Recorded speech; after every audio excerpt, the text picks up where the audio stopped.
मैंने लिखा स्वतंत्रता दिवस की हार्दिक शुभकामनाएं। डेफिनेटली 75th ईयर हम कंप्लीट कर चुके हैं, जो कि एक बहुत बड़ी बात है। 75 साल में लोग कहते हैं कि जो है हम लोग अभी देश हमारा जूझ रहा है बहुत सारी चीज़ों से, हमारे पास बहुत सारी चीज़ों की कमी है, ये है वो है। बट मैं ये बोलूँगा कि 75 साल में एक ऐसा देश बता दो जो इतनी उन्नति करके और इस मुकाम तक पहुँच पाया है, जहाँ पे आज जितनी भी दुनिया की बड़ी से बड़ी कंपनी है वो आकर अपना प्रोडक्ट बेचना चाहती है, यहाँ पर बिजनेस करना चाहती है। सो मेरे लिए मेरा हिंदुस्तान, मेरा भारत एक बहुत एक प्राउड वाली बात है, और एक ऐसा नेशन है जो पूरी दुनिया को ये बता सकता है और दिखा सकता है कि हम में कितना दम है, और हम जो है केवल एक राष्ट्र नहीं है ये कहने के लिए कि हाँ यार बहुत पॉपुलेशन वाला देश है, बट माइंड, बॉडी, सोल, ये सब हमारा कनेक्टेड है एक दूसरे से। और इतनी सारी चीज़ों को, इतनी सारी वर्सेटैलिटीज़ को साथ में लेकर रहना और साथ में चलना, ये और किसी देश के बस की बात नहीं है। सो ये हमारे देश की एक बहुत बड़ी स्पेशलिटी है, और इसीलिए मैंने लिखा है कि 75 साल आज़ादी और उन्नति के, क्योंकि इसमें हमने बहुत उन्नति की है, ट्रस्ट में। अगर आप पूरे इतिहास को पढ़ेंगे तो आपको पता चलेगा। तो जय हिंद, जय भारत। मेरे सपनों के भारत को देखो, सपने सजाना बहुत अच्छी बात है, पर मैं प्रैक्टिकलिटी में बात करूं तो मैं ये चाहूँगा कि जो एक है ना, जब हम बचपन में थे तो एक बड़ी एक लहर चली थी स्वदेशी वाली। तो स्वदेशी का जो फैक्टर है वो मुझे बहुत अच्छा इसलिए लगता है क्योंकि जितने भी इंडिपेंडेंट जो कंट्रीज़ हैं, आप उनको देखिए, स्पेशली जापान, वो किस तरह से अपने आप में एक बहुत कमाल का देश है। लोग देख लो, आप चीज़ें देख लो, उनके इनोवेशंस देख लो।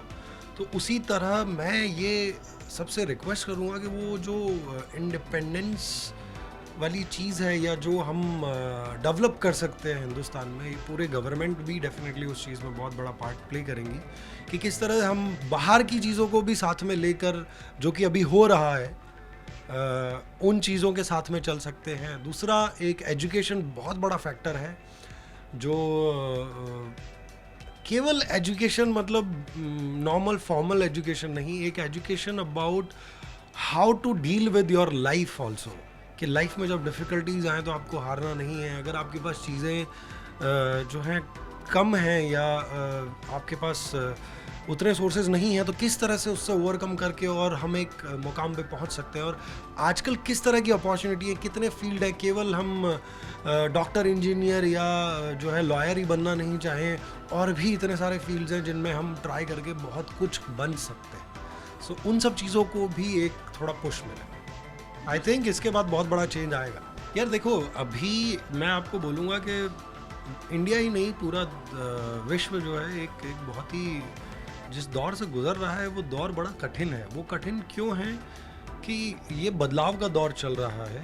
2017-18 से आप देखेंगे कि कुछ चीज़ें बदलना शुरू हुई, स्पेशली सोशल मीडिया, और जितना भी ये कुछ मीडिया का इफेक्ट है बहुत ज़्यादा बढ़ गया है। उसकी वजह से दो चीज़ें हुई हैं, पॉजिटिव भी इम्पैक्ट हुआ है और नेगेटिव भी हुआ है।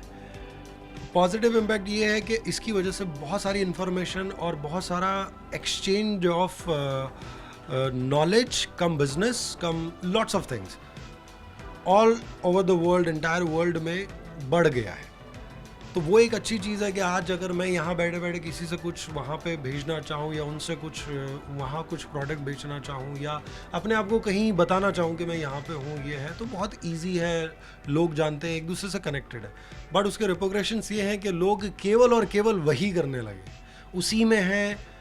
आप अगर वो नहीं कर रहे हैं तो आपका कोई वजूद नहीं है, या वो एकदम से पूरा वैनिश कर दिया गया। जबकि ऐसा नहीं है। बहुत सारे ऐसे लोग हैं जो सोशल मीडिया पे नहीं है, जिनको मैं जानता हूँ, और वो बहुत अच्छा काम कर रहे हैं जीवन में। सो पहली चीज़ तो यूथ के दिमाग में ये चीज़ ना रहे कि केवल सोशल मीडिया से ही हमारी जो है लाइफ होगी या हम रिप्रेजेंट कर पाएंगे या हम बड़े बन पाएंगे, ऐसा बिल्कुल भी नहीं है। आप जो कर रहे हैं वो बहुत अच्छे से कीजिए, मन लगा के कीजिए। और इस समय जितना यूथ इंडिया में है वह उतना कहीं नहीं है। सो मैं सारे यूथ से अपील करता हूँ कि उस एनर्जी को, जो आपकी एनर्जी पूरे देश को, पूरे विश्व को बदल सकती है, मत वेस्ट जाने देना, कसम से। तो इस समय एक बदलाव का दौर है जो बदल सकता है इस पूरे हिंदुस्तान को। तो पॉलिटिकल एजेंडाज में या इस सोशल मीडिया के चक्कर में आप वो ना खोएं जो आपके पास है। अपने दिमाग का इस्तेमाल करो, क्योंकि बहुत अच्छा दिमाग दिया है ऊपर वाले ने, उसका इस्तेमाल करो और अपनी चीज़ों को बेहतर बनाओ पहले, तभी आप दूसरों को बेहतर बना पाओगे। और दूसरा ये कहूँगा कि कोरोना काल की वजह से काफ़ी कुछ नुकसान हुआ है सबको, और जिस तरह का काम हुआ है उस वक्त, आई नो बहुत सारे लोगों ने सफ़र किया है, तो बहुत सारी मार जो है उसकी वो अब आम लोगों को पड़ रही है, और वो कहीं भी अच्छा नहीं है। तो वो एक चीज़ सुधर जाए, जो महंगाई बढ़ रही है वो अगर कंट्रोल हो जाए तो आई गेस मेरे ख्याल से बहुत सारी चीज़ें फिर ऑटोमेटिकली अंडर कंट्रोल हो जाएगी।